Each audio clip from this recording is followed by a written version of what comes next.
Developing skills. What skills? Can you fathom a guess?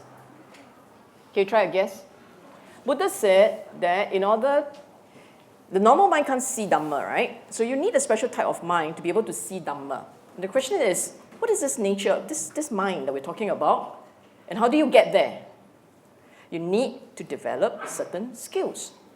So the question is, what are these skills that we're talking about? Can you guess how?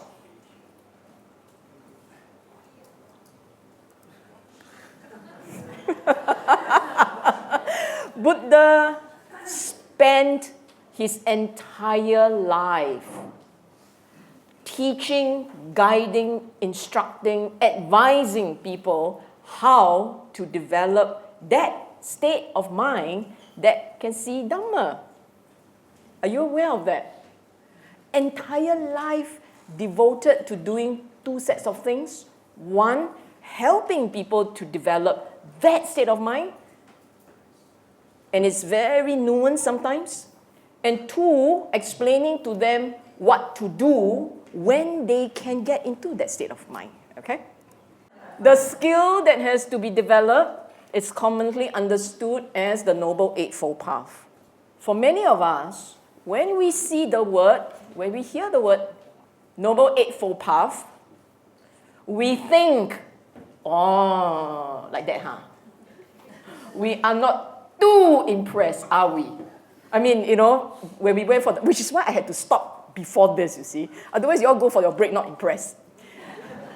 I had to stop before this, but I have this little anticipation as to what is this magic formula, huh? Eightfold Path, huh? Excuse me, did you know that this is the path that will take you to enlightenment? No two ways about it. Let me tell you a story. In the last sutta, Mahaparinibbana Sutta, there was a conversation between Buddha and a wandering ascetic. He was just a seeker. And Buddha said it to him in no uncertain terms. In any practice where they teach this method, where they emphasize developing these qualities, in that training, there will be Aryas, meaning people who understand Dhamma. This is a very critical point. What it means is, if you are not able to develop the qualities defined in the Eightfold Path, then not possible to realize Dhamma. Not possible. If you can do it, if you are able to do it, then no reason why you can't see Dhamma. Okay? So what is this Eightfold Path? The very first one says samaditthi, right understanding. The word ditti actually means view. View, perspective, understanding. What does it mean? It means there is a certain way in which you look at the world. There are certain assumptions that you make about the world. It affects your value system. And having the correct lens, the lens through which you look at that world, a correct lens, ensure a couple of things. One, you know where you are going and what you're trying to achieve. And two, when things are going wrong, you also can catch yourself. If you have the correct perspective, you are liable to stay on the correct track. If you don't have the correct understanding, the correct perspective, even before you start, you could end up quite wrong. This is important. So what is this right understanding by the Buddha's teaching? And he says, the right understanding is understanding of the Four Noble Truths. Then you go, kind of roundabout circular argument, eh? No. What it means is this. Before you even start the practice, you have to, in your heart of hearts, say, I know that my normal daily life routine, on a routine basis, I actually don't feel great. I have moments of pain.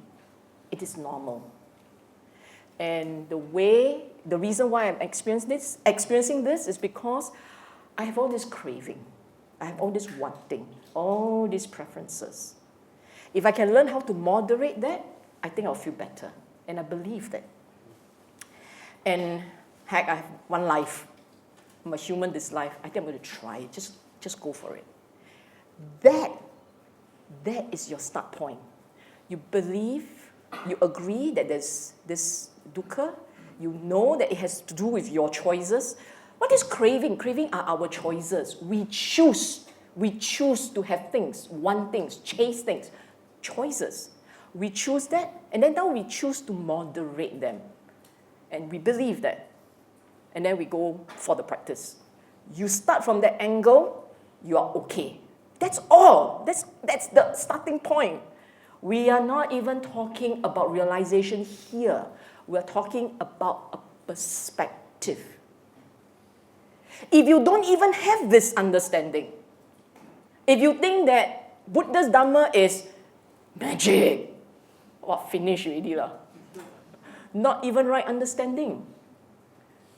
You see what I'm saying?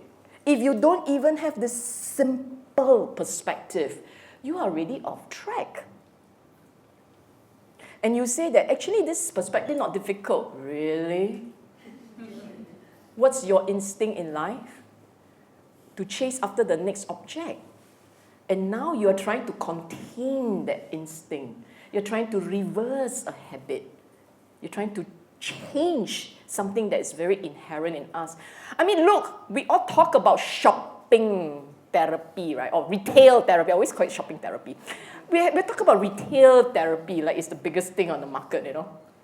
Who talks about meditation therapy? The very word sounds so difficult. Yeah. Okay, so having this simple understanding leads to now you make choices. Right thought, sammasankappa, is about choices. Point-to-point choices. Why do I say that? If you agree, from your start point you agree that craving is too much, I want to trim it, if you say that, then what is the first natural thing you will do if you have something you want? You will learn to say, I will let it go. Therefore, the first of the right thought is nekkhamma, renunciation, letting go. You see that? Buddha is very consistent. He was very consistent. If you say craving is the reason why I have dukkha, then in your practice, the very first thing must be, okay, let go. Let go become mantra, you know. Let go. Your latest mantra, okay? And very often our instinct is to say, it's mine. I don't like you because you're taking my space. Therefore, overcoming that habit, the next right thought is have feeling of kindliness, no anger. No anger. Why anger? Because every time we don't get what we want, we actually get angry. So when you get angry, it is not because you have just angry personality. No, it's because something you want, you couldn't get.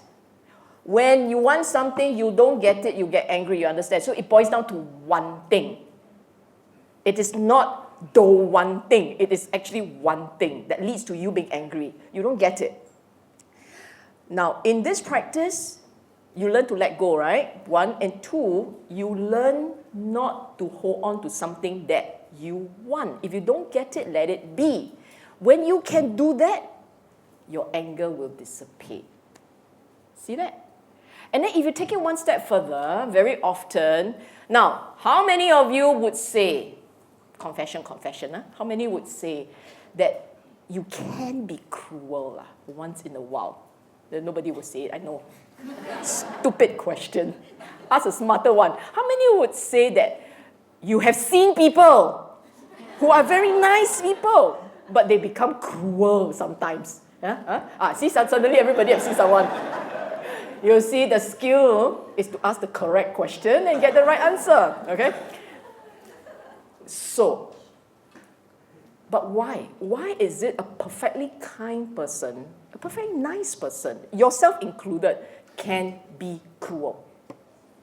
It's because your anger got out of hand. The anger get out of hand. So every one of the right thought has to do with the previous one getting out of hand. Renunciation didn't do well enough. Something you want, can't let go. You will get annoyed because you didn't get it. Annoyance not contained properly, you will get cruel. So in this practice is to reverse everything. Learn to let go, learn not to hold on to things, learn to be kinder. Because you let go, you'll be kinder. And you wouldn't lash out. You learn not to lash out. Just give in like that. Okay? It's all about control. Right action, right speech, right livelihood. These two elements, wisdom, these three elements, morality. Morality pertaining to how you act, the choices that you make. What is right action? No killing, no taking things that were not given to you. In future talks, I will elaborate on these, but not today. Okay? And no sexual misconduct. Right speech, there are 4 elements of that. The one you're familiar with, no lies, tell truth only, no colored conversation, meaning white lies, black lies. Truths are truths, no such thing as half-truths. Since when truths can be dissected into fraction? Okay? Then, no harsh speech. We learn to control our anger. It wouldn't come out as nasty words. No going around gossiping with the intent of hurting another's reputation. Why do we do that? Our ego can't take it, that they are so well regarded, we must whack. And the last one, which is the most troublesome for the rest of us. In fact, for most of you, the last one is the most troublesome because all of you are nice people. So you don't tell lies, you don't use harsh speech, of course you don't slander. But the last one you might. It's called sampapalapa, gossip. Talk, talk, talk. How's the weather? Oh, weather very nice, huh? Hey, did you know, F1 coming to Singapore, you know? It's all this conversation, Then you will say, Buddhism so strict, This is a practitioner path. This is not a layman's normal way of life. This is a practitioner path. We were saying earlier that if you choose to want to practice in this life, it's non-negotiable to walk this path. It's non-negotiable if you choose. And then some of you will say, well, it's very tough. Yeah, being born again and again, even more tough. You're not born again and again and you die and pile up the environment with your bones, even more tough. Okay, so, try. So one of the things is frivolous talk. And for most of us lay people, frivolous talk is like, it's the thing that makes up our life. How to not talk? Why is it so strict? You see, when we talk, you will find that your mind gets very distracted. It creates a lot of thoughts. If you are a practitioner, you'll start to realize that all these thoughts that you're creating are very jarring on the practice. It distracts, it's very distracting. So it's your choice. It is an individual's choice on how far to go in terms of how much they want to control the tongue. Okay? Sama ajiva, right livelihood. Now, Buddha's time, it only said that you'd avoid engaging in 5 kinds of trades. And these 5 kinds of trades would deal with trading of life, of people, of weapons, poison, and intoxicants. If you were very legalistic, you will just cling on to the 5 kinds of trades you cannot engage in and then go around saying that I'm a tai long, but it's okay. Because Buddha never said cannot, It doesn't work like that. Go with the principle, not the letter of the word. And the principle of this is, do not earn the living off another's pain and tears. That's the point. Don't earn a living from the suffering of another being, sentient being. And I think that's correct. Okay? The last three, right effort, right mindfulness, right concentration, you start off having an understanding what you're doing. You continue to make choices that are consistent with your understanding. And then take it one step further, you are going into training your mind to rise above the mundane. The average mind sticks in the mundane world, very caught up with objects. In the last three, you are training the mind to rise above the mundane. So mindfulness, concentration, these are meditation, and effort is very sharp noting of what is going on in your brain, very sharp noting. The moment you see something that is negative there, you get rid of it. Something that is positive there, you keep it around. All these will be elaborated subsequent lectures. Okay? This is like a sneak preview. Not much of a sneak. Okay? Now, essentially, we are talking about three sets of qualities. In the practice, the skills that you're supposed to develop, the qualities you are trying to cultivate, three key sets. Wisdom, morality, concentration. Take this at face value first. I'm going to show you the next slide. Sorry, just one final point.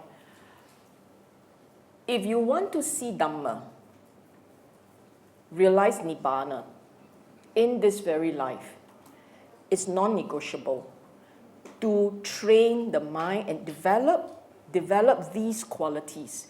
The qualities of wisdom, the qualities of morality, and the ability to concentrate the mind, sharpen your concentration significantly. For most of us, to be able to do our exam and pass it well, say you need 30% concentration. To see Dhamma, you need to bring it up to 90%. Okay? That's just to give a ballpark figure. It could be 95, but we'll take it 90. Okay, now, this is the point I want to make. For most of us, some of us are a little bit more well-read, but for most of us, we are mainly familiar with the Eightfold Path.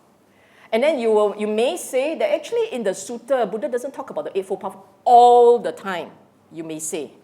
Actually, Eightfold Path was the category, the list that he used when he was explaining to the five ascetics. The very first Dhammacakkappavattana Sutta, that was the Eightfold Path. But in subsequent parts of his life, when he was teaching Dhamma, the list that he used, that list seemed to change. The list seems to change. I will go into detail next week, okay? But today, for today's purpose, I will point out to you that it is not true. It is actually the core qualities are the same. They are same. They're repeated everywhere, same, again and again. It's just that when you are not familiar with the qualities, these are all mental states. All these Eightfold Paths, they are mental states and translating into behavior. Okay? The categories that he used are actually repeated again and again. The same points came out. So over this week and next week, you will start to realize what are the qualities, non-negotiable, you have to develop. You miss out any one, it doesn't work. It is a magic formula, literally. Magic. I know you all hear the word magic you like. It's a magic formula, literally. Non-negotiable. You cannot say that, actually, I like a buffet spread, I don't eat salad. Too bad. You want nibbana, you have to have the salad, okay? There are other versions. You will know them as the 37 factors of enlightenment. Yes? Sort of heard of lah. Never mind. Next week, we are going into the 37 factors of enlightenment. Buddha, in different conversations with different groups of people, will pick out a different set. Okay? In his conversation with different groups of people, he pick up different sets. And he will tell them, you have all these 5, you will realize. You have all these 7, you will realize. If you can do these 8, you will see Dhamma. And then some of you will say, 5 ah? No need 8 ah? 5 sounds like a better deal than 8. You will see about the 5. Okay. To recap, in this practice, there are 3 parts to it. Suddenly, I mentioned 3 parts. The very first part, which is what we are doing today and over the next several weeks, the very first part is to know what are the skill sets, what are the mental conditions that you must be able to cultivate and develop in your mind, all the mental states. You must be able to cultivate and develop in your mind so that that mind is ready to see Dhamma.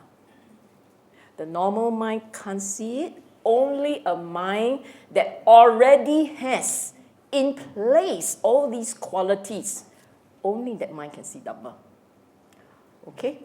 So that's the first part. Subsequently, we'll be saying that now that you have that state of mind, what are you supposed to see? When you have this state of mind, how does it feel like? We kept talking about that special state that can see Dhamma, right? Okay. Samanyapala Sutta. For those of you who attended the Samanyapala Sutta class, do you remember what were the states that Buddha mentioned? Silence.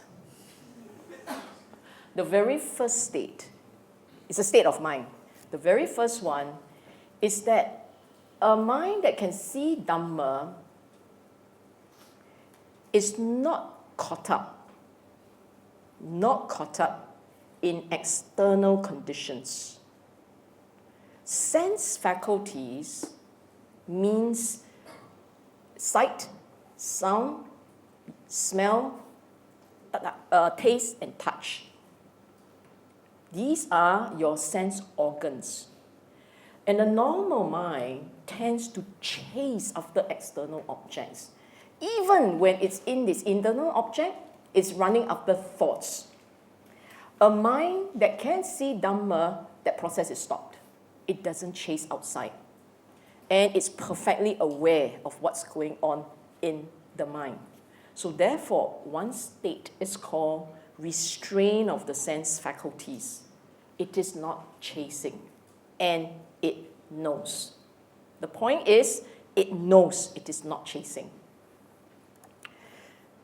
Second, that state of mind is very detached.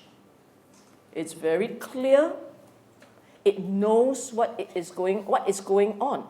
Detached, mindful, clearly comprehending.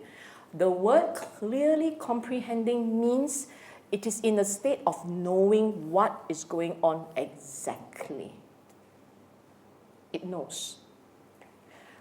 For those of you who have gone on retreat, I know, see, very, very quiet already. I know people have gone for retreat.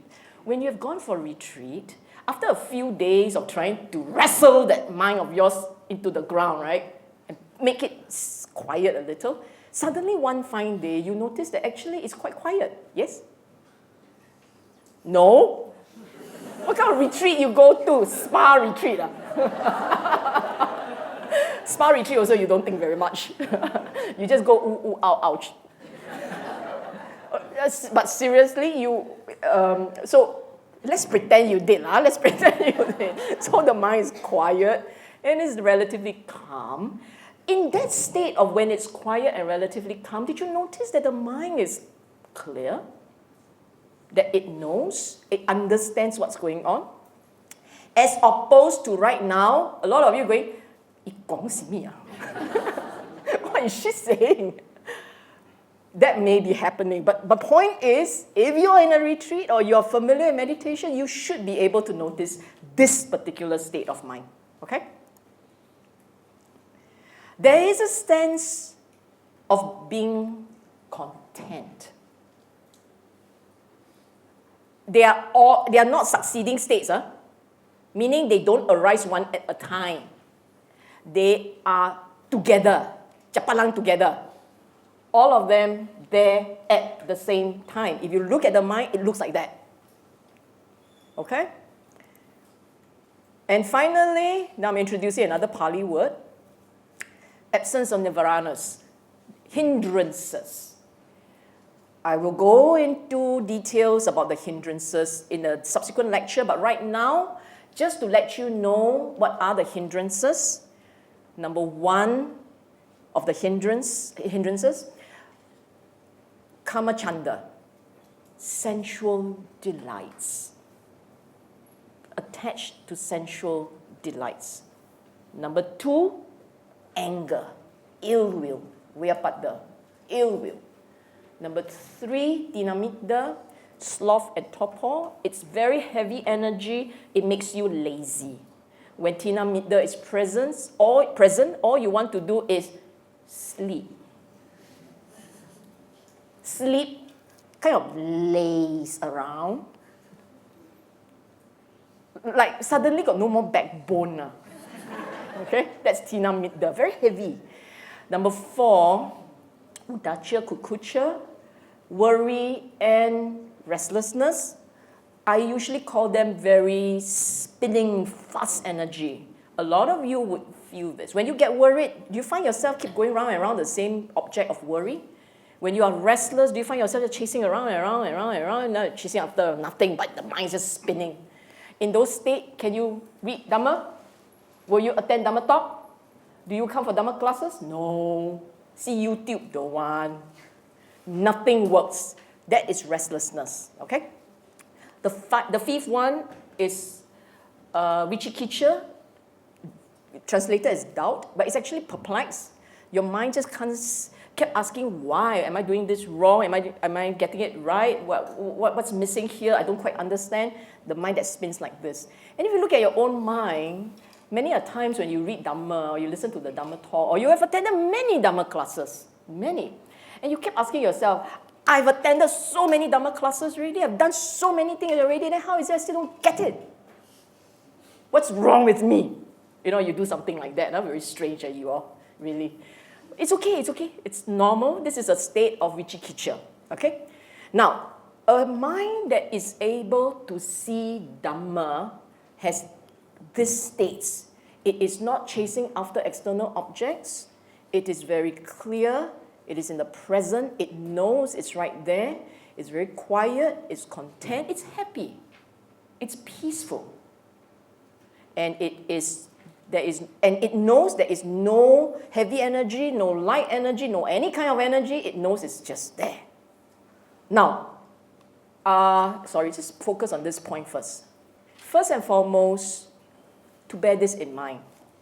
When we say that a mind, that state of mind that I was describing earlier, I said that is the state that can see Dhamma, right?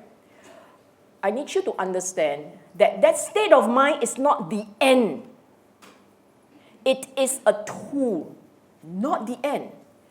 You can get into this mistaken notion that being in this state of quiet, bliss, calm, it is so aware. My mind just opened up. Hallelujah. All this, my mind is in a state of bliss. Then what happened? You come to meditation, you walk around a bit more, someone drop on your head. That's it. No more. Angry already. You see what I'm saying? Then you say, something wrong, I'm very peaceful just now. No, don't want like this. All the beliefs that you managed to accumulate while you were doing your meditation at your retreat, all gone. Why like that, you ask yourself? Because that state of mind where it is quiet, calm, clear, sharp, aware, knows what's going on, that state is a conditioned state. It is a state that can be developed and brought up as a result of careful, consistent, persistent practice. In a retreat setting, or if you were to do this on a daily basis, the skill, like any skill, a skill is a skill. A skill means something that you can get better at it. The more you do it, the more you practice, the better you are at it. But you have to recognize that this is only a skill. It is not a state. It is not the end state. Okay? It's just a skill. Then the next question is, okay, now I have a mind like this. Solid lah. What am I going to do with it? This state of mind that is thus so quiet is now able to go and see how itself works. This practice, in this path, it is about learning to see how your mind works. And we keep saying, it's impossible, it's so difficult, the mind runs all over the place, it's constantly chasing after object outside. How to see how it works? When you put in those skills, which we will discuss at length next week, when you start to do the necessary things that will slow down the activities and make it possible to see the actual arising of each state, the mind goes quiet, you will then begin to see how this mind operates. Note the word, not how you imagine it to work. We are fabulous creator. We have created everything. And therefore, if you are not careful, if it is not quiet enough, if your sati is not sharp, sati, mindfulness, if it is not sharp enough, then what will happen is when you are trying to watch how the mind works, instead of seeing it as it works, you will jump the gun. It works like that, but actually it should be like that. See, it's like that. Thanks to you, it's now like that. Okay? If you can understand, and that's the third part, if you can truly understand how that mind works, maybe, just maybe, that is when you can let go of delighting in gratification. You see the steps? Build the skills. The skills are necessary for the mind to be able to see how it works. Now the skills are in place. The mind is ready. You go and look at how it works. And then you start to observe. This is what you will start to see. Anicca, dukkha, anatta, pure as it runs. And then when you start to internalize the actual processes, the actual mechanics of your mind, the actual mechanics of how it works, as you start to process that, now you ask yourself, is it now possible for me to let go? The letting go of the delighting comes only here. In this path, in this practice, it's only at this point that you can do it properly. So for all of you who were trying to let go before you hit here, about here, you were trying to let go, that's the reason why it was so dukkha. Because you didn't go through these steps. If you were trying to let go here, then you let go, lor. In our local colloquial term of letting go. As in you lose temper. Okay?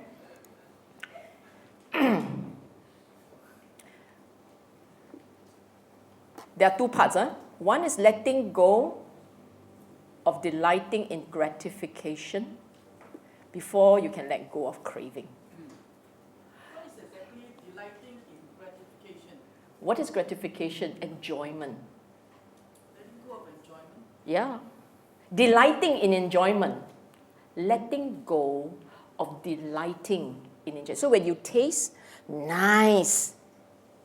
When you taste something and you say, very nice, I want to taste again. The very nice, let's do it again, that's gratification. Nice, nice, nice, that's gratification. But why is there this, when you gratify, you're happy. Otherwise, why you gratify? It's because you feel joy, you delight, you're having fun tasting it. So there is a letting go of that first before it's actually letting go of the craving. The mind, if you get it right, if you walk the path correctly, if you practice correctly, your ability to see the mind and how it works sharpens to a point where you actually break down into this kind of very fine resolution. This is the step, this is another step, this is a third step. They are not the same. You start to see the mind as it operates in different steps. So you're saying we see our mind while we are happy, while we are sad. That is very gross. To see the happy and sad is big. We are down to the very finite level of the arising itself. But that's a different story. Okay?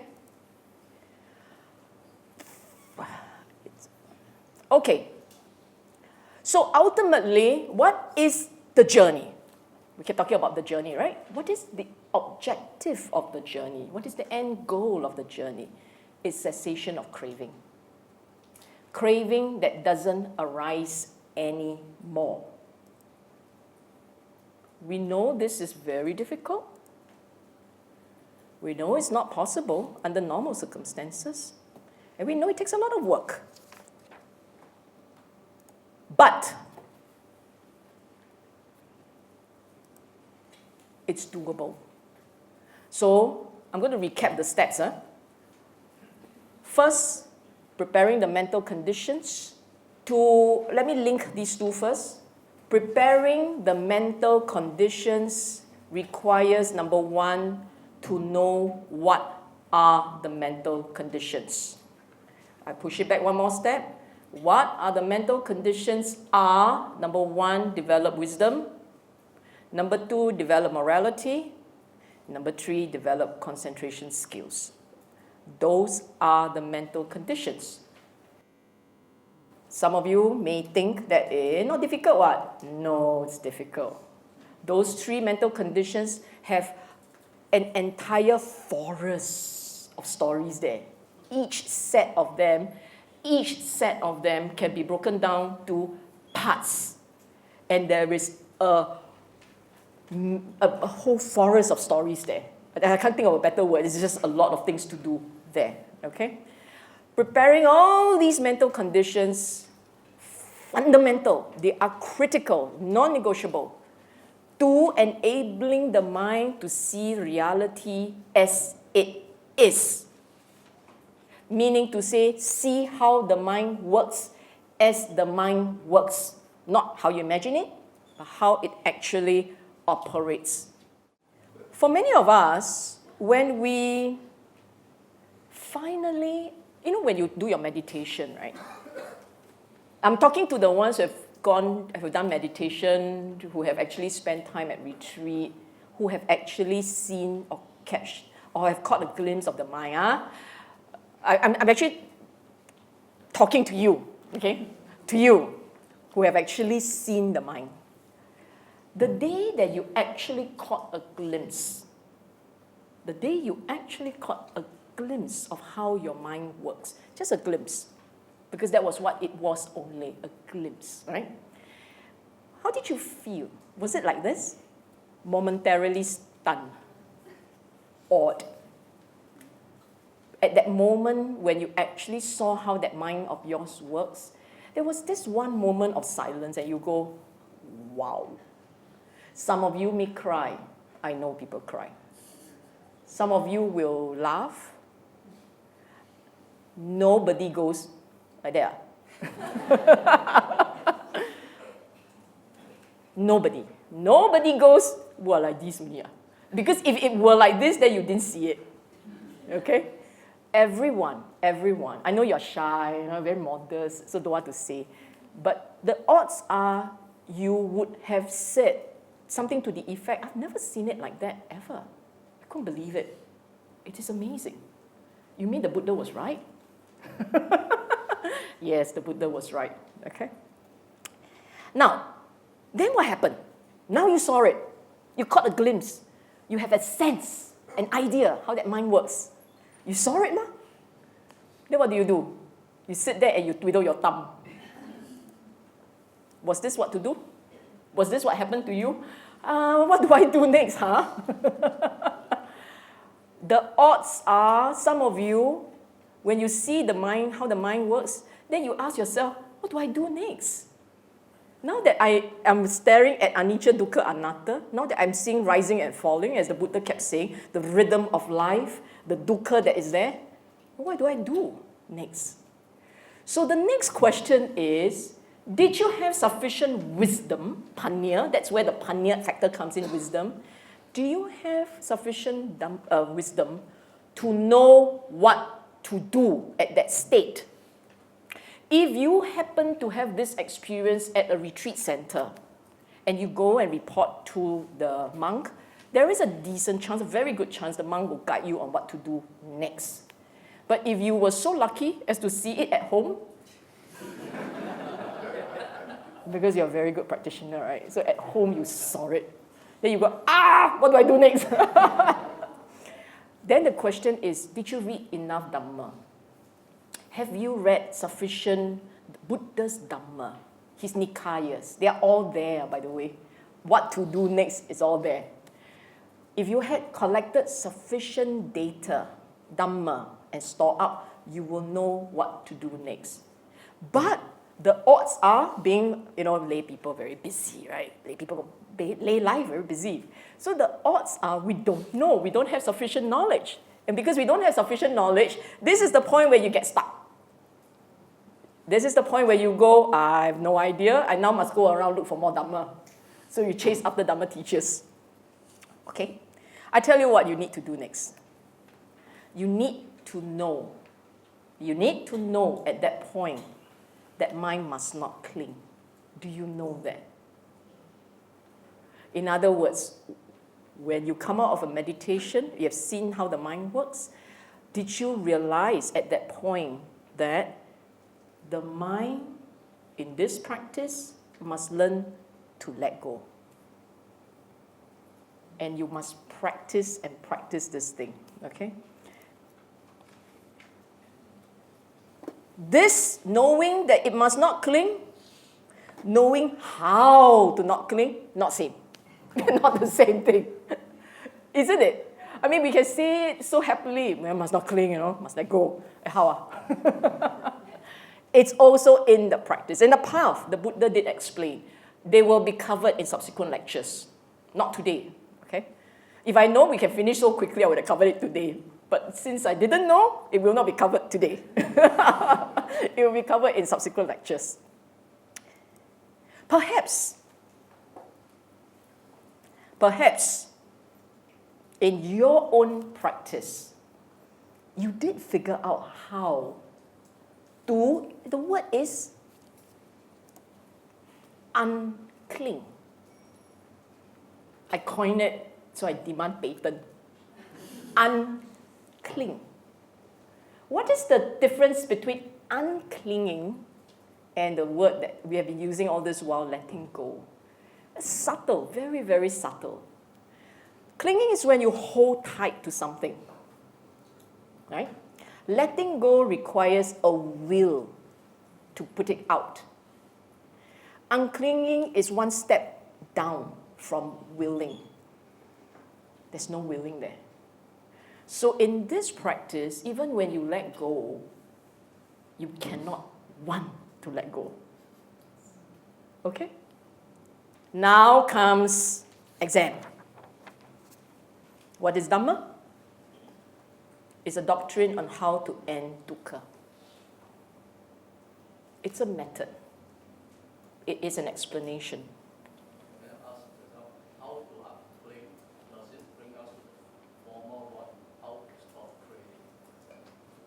If you can uncling, you will stop craving. So does it go back to the first effort?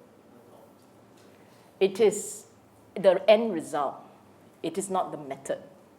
It's the end result. When you can uncling, then the craving doesn't rise.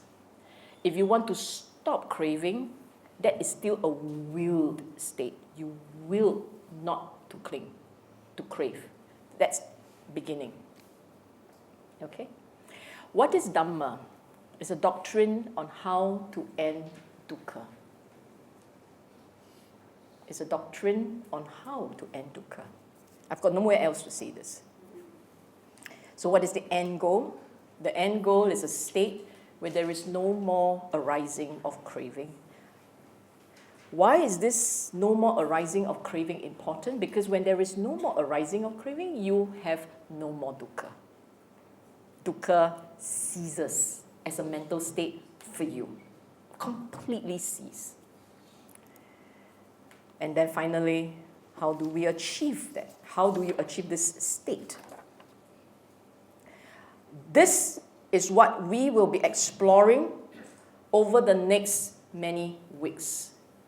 In the weeks to come, we will be talking about each and every one of the non-negotiable mental states. Starting with next week, we're talking about the 37 factors of enlightenment. I'm going to show you how those work. And then subsequently, each of ultimately only 5 mental states. Ultimately only 5. Non-negotiable. And if you can develop all those 5, your mind is ready to see Dhamma. So about 6 weeks from now, maybe got about there already, about there, okay? Correct, right? 1, 5, 6. 6 weeks from now, so the 7th week. If you skip anyone, then money back, no money back. If you skip anyone, you skip it, my fault, is it? Hello? Okay.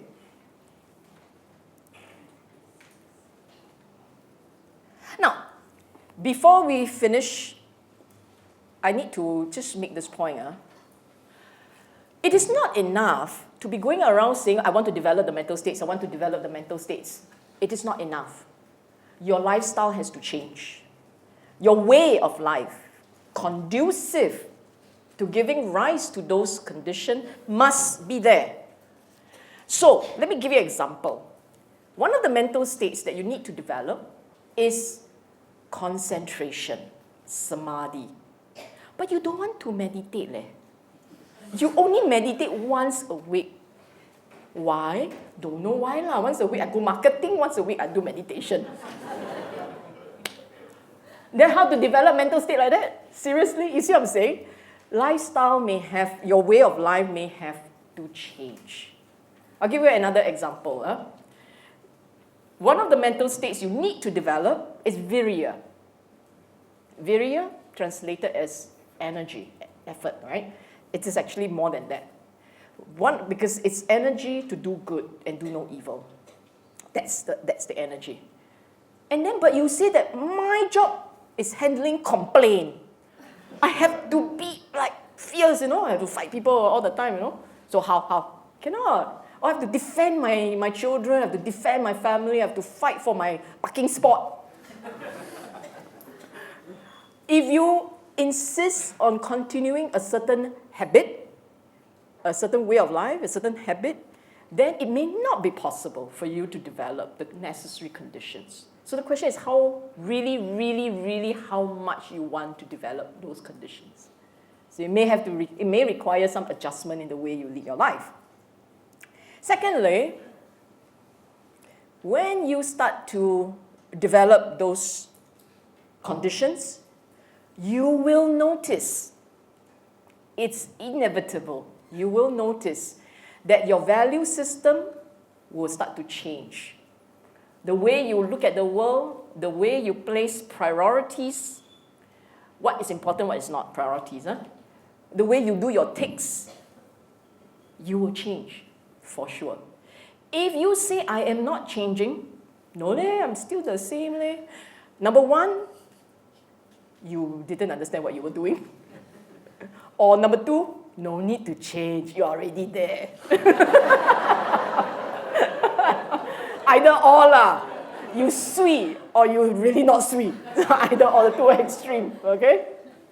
How many of you, did you guys do chanting this morning? The one on Dhamma. Swakato Bhagavata Dhammo. You know that one? Okay. You know that, huh? Now, let's test. What did the salutation say? I wanted to bring this up so that when you are doing your salutation, you're mindful of what it means. So my final point is Dhamma, the salutation to Dhamma. The first one says, well taught by Buddha, Swakato Bhagavata Dhammo. This Dhamma view who actually lead a life consistent with Dhamma and begin to experience peace and bliss. There is no way you will not just bow and say, indeed, it was well taught. Beautiful, beautiful, brilliant and beautiful. But experienced by one for himself. Swakato Bhagavata Dhammo Sanditiko Akaliko.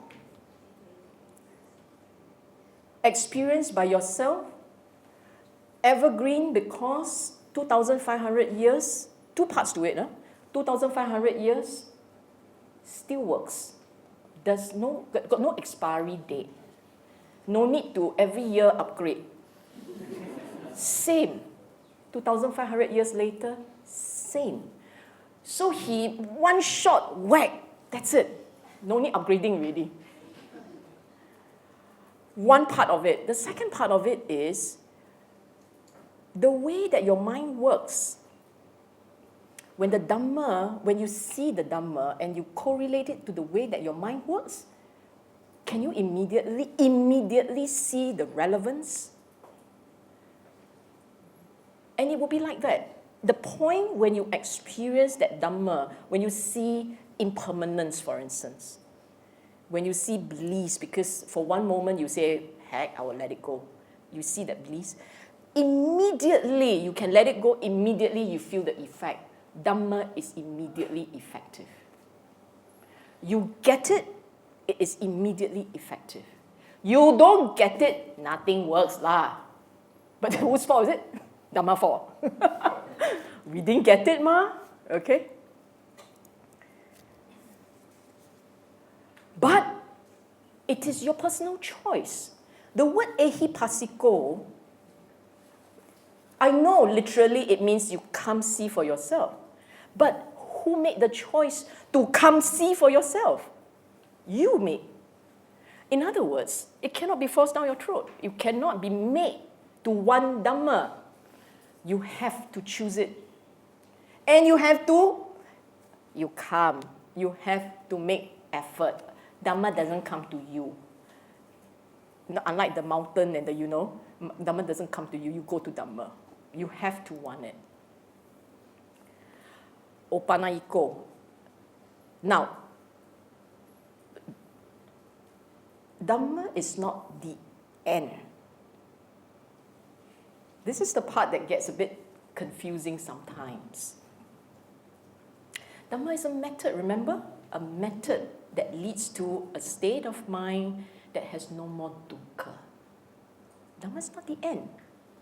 That is why, have you heard of this story about how the Buddha said, you carry the raft, when you have crossed the stream, leave the raft behind, move on. What did you leave behind? Dhamma. Then you say, left behind Dhamma. Dhamma is in you now. No need to carry on your head. You are walking Dhamma. Seriously.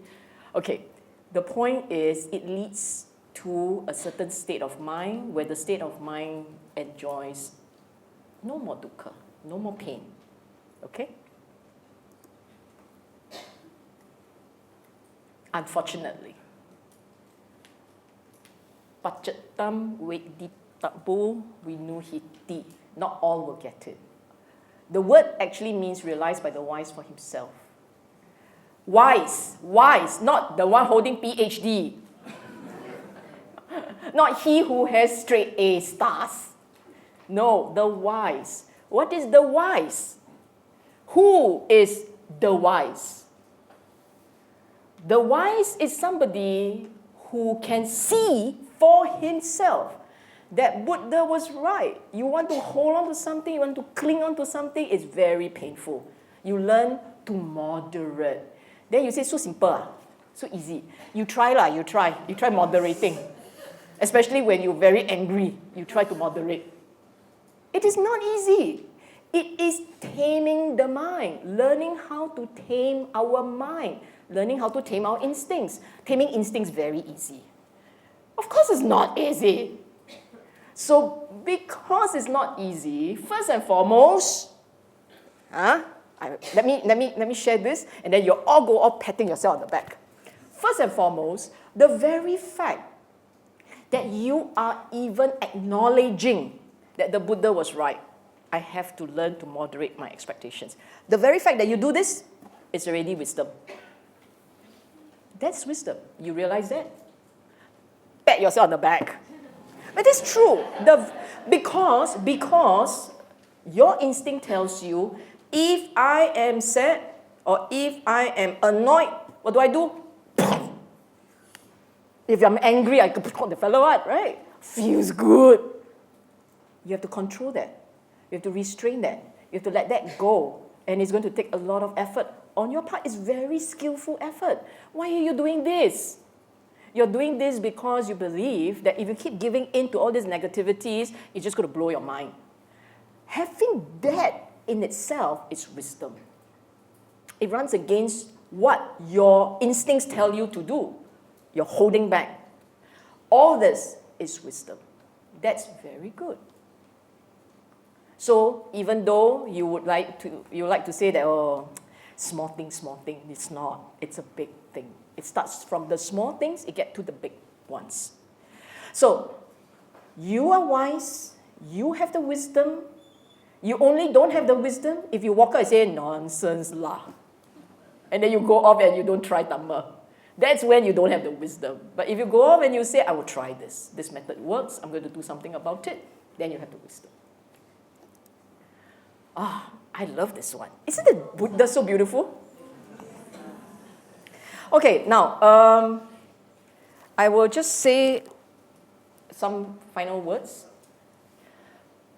To recap, today's talk is very straightforward. It is merely to make the point, that Dhamma is a process, a growing process. It is a method, and the method leads to you being able to control some of the natural habits, some of the instincts, and if you can contain those, your mind can heal. Your mind can become better. I need you to just have this change of attitude about Dhamma. You know how people used to say that Buddha taught dukkha, Buddha taught suffering. Buddha taught that life is suffering. First and foremost, he never taught that, but never mind. Buddha taught that life was suffering, right? There's always this perspective. And then people say, well, then they have this exam question that says, are Buddhists pessimists? Yeah? First and foremost, not true. Buddha taught that we don't have to have dukkha. We can be happy. It is a faith of hope. It is a faith of joy, that it is possible for people to be happy, unconditioned bliss. Unconditioned. A lot of us, when we are happy, it's all conditioned.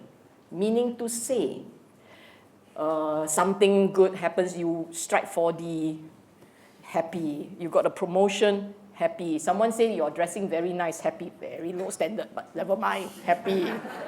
Wow, the hair color you use, very nice, happy. So no standard, but never mind, you know. Everything very conditioned. Praise and blame gain and profit loss. Simple things, very external. But in Buddhism, in the Dhamma, you get it right, then that happiness comes from within. It is not dependent on the good conditions without. You understand that? That's the big difference. And it is possible for a mind to reach that state. If it were not possible, then somewhere along that 2,500 years journey, Dhamma would have faded out. Doesn't work one. Right? If it works, it will continue to be relevant to life. You understand that? So you need to change the script. Buddhists need to change the script. Buddhism, the Dhamma is not about dukkha. Dhamma is about happiness. It is about joy, bringing about a state of mind that's able to experience joy on its own. And when you experience joy, you will go away saying that life is worth living. It's when you don't experience joy that you say, life, die, I don't want it. Isn't it? Okay, so that's point one. Change the Dhamma script, change the Dhamma message. The other thing which I want to stress as a concluding point is this. You know, we Buddhists sometimes tend to go away saying things like, oh, everything is conditioned, everything is fated. Oh, I hate that word, but I hate. We are pada. Hate the word. You have what? Fated, destiny, it's like that law, what to do, and so on and so forth. Did you know that Buddhism is about choice? That the Buddha taught, have the wisdom to make the right choices and shape the conditions of your life. Why do we sit around and wait for the boomerangs of the past to conk you on the head? Because that's what you're doing. Half the time you're saying, what's my karma? First and foremost, wrong choice of word, but never mind, there's a story for another day. Why are we fixated about the conditions that we think we are trapped in? Dhamma, the practice, the path, is about making correct choices, making wise choices consistent with your knowledge and understanding. And so there are two parts to it. One, making the correct choices, and number two is if indeed the conditions are not favorable, we will be patient. We'll write this out because we believe in exactly. You believe in impermanence. Hello. If impermanence means what? Things will change. And therefore, you are what I would call a real, truly practitioner Buddhist, is what I would call a practical optimist. I coined the term also. You may clap.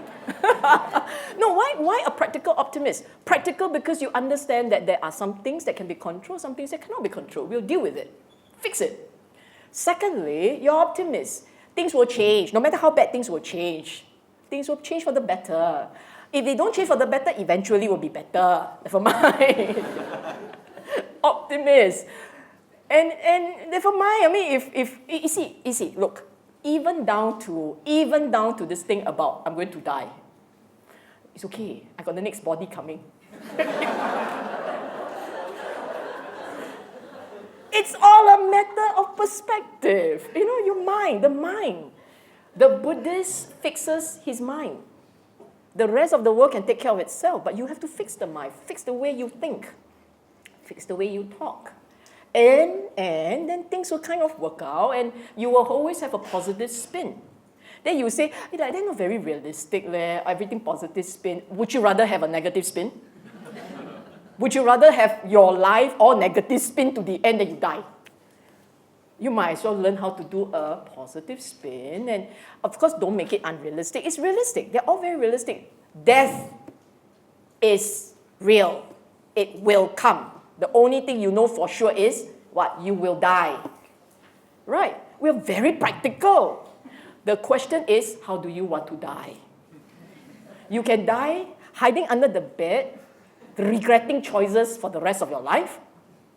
Or you can live life, enjoy it, make friends, practice Dhamma, see the mind, understand yourself.